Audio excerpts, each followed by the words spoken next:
Hi, welcome to How to Repair. This video is on a Samsung washing machine that will not empty. You will either be getting a 5E error code or a 2E error code on early models. You will notice that normally the machine has still got water in when this timeout actually occurs.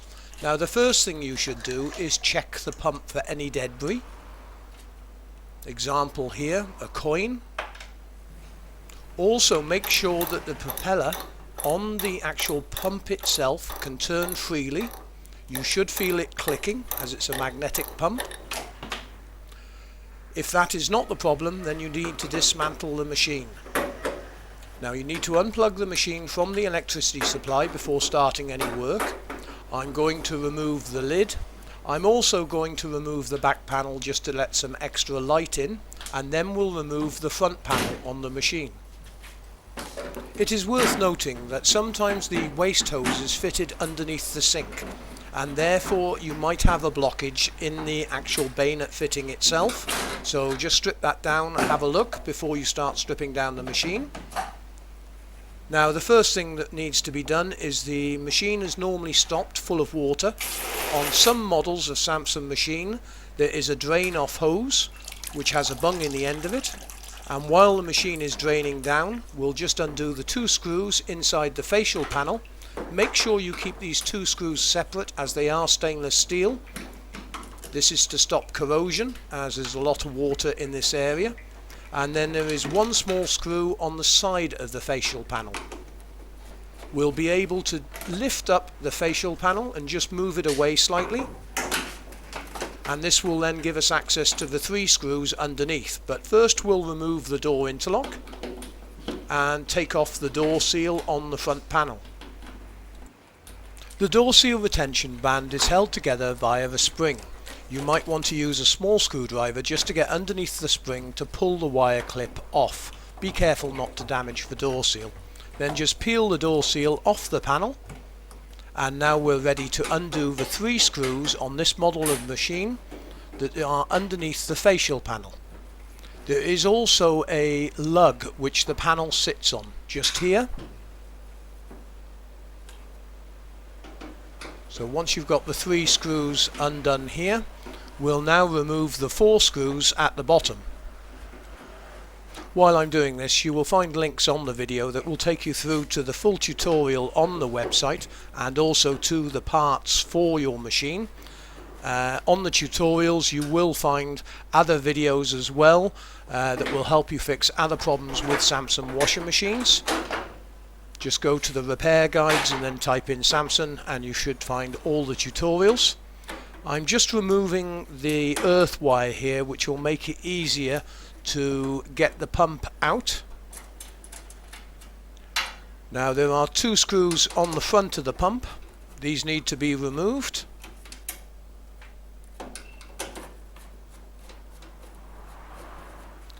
Then you'll be able to lift the pump up and get at the clips that hold the pipes on. Now it's worth inspecting inside this larger pipe that runs all the way through to the bottom of the drum. Sometimes you can end up with debris inside this pipe, so it's worth taking the whole pipe off and clearing that pipe.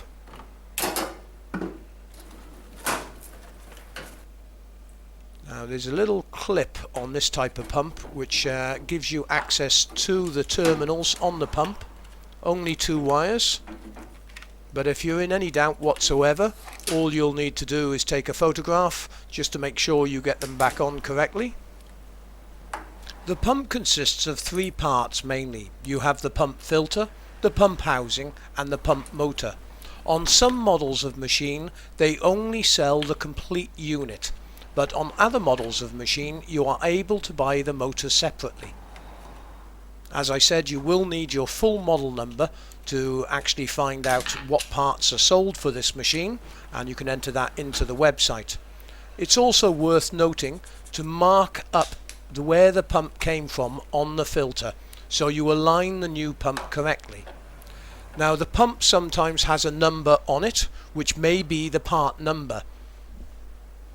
Now the pump can only really be tested with a continuity test It is not earthed, so we know the windings are good, but this doesn't always mean that the pump is actually in good condition. The windings can be weak, and the pump can really only be tested under load. I'm just doing a simple bench test by connecting the pump directly to the electrics if it is a 240 pump. But just fitting the new pump on, line up the marks, so I've marked the new pump, the same as on the old, and then all you have to do is replace the screws, make sure you get the seal in correctly. Sometimes it's worth putting a little bit of Vaseline around the seal so it slides onto the housing correctly. Make sure you get the electrical cover back on, replace the screw, and now we're ready to reinsert the pump into the machine. Please note, you should only bench test a pump if you are competent with electrics or qualified, as you are dealing with mains electricity. But we're just lining up the hoses onto the new pump. This bottom hose, which is the drain off, sometimes you will need to use some D-bore glue on the hose. On many occasions I've had slight leaks on them, and once you've actually installed the pump and all the machine is back together, it's worth putting some newspaper underneath the machine just to make sure that you haven't got any leaks from the pump area. By putting a piece of newspaper underneath, you will be able to ascertain if you have a leak, because any small drop will land on the newspaper and is clearly visible. Connect up the electrics as it came off, put the cover down,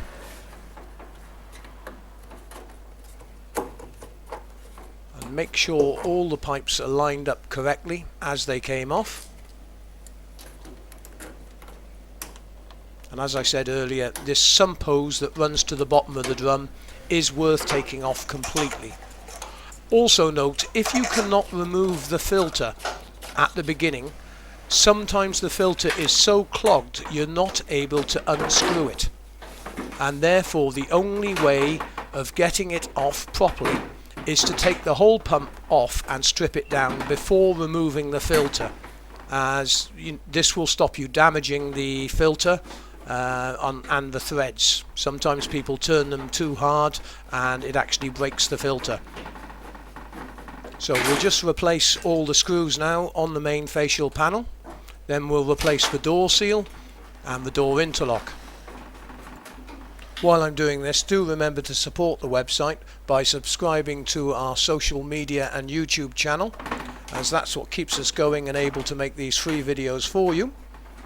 Also remember to buy your parts from us, as that also is the main part of the business. Now at this point, do remember to put the two correct screws into the soap drawer area. If you follow the link on this video as well to the website, you will find the full tutorial with all the pictures and everything else. And there will also be a list of other Samsung repair videos on the site with all error codes for the machine, and also there's a useful FAQ section where you can ask questions or you can use the live chat. Remember, we can't help you unless you have your full model number. So I'm just replacing the door lock and the seal. Quite important when putting the seal on that you make sure that the seal is not twisted in any way. And when putting the band back on, I usually try to keep the spring at about 7 o'clock, which is where it came off, and you might need to use a flat blade screwdriver just to get the seal underneath. Make sure you don't do any damage to the seal area. And now we'll put the machine on test, let it do a fill, and now it will empty the water.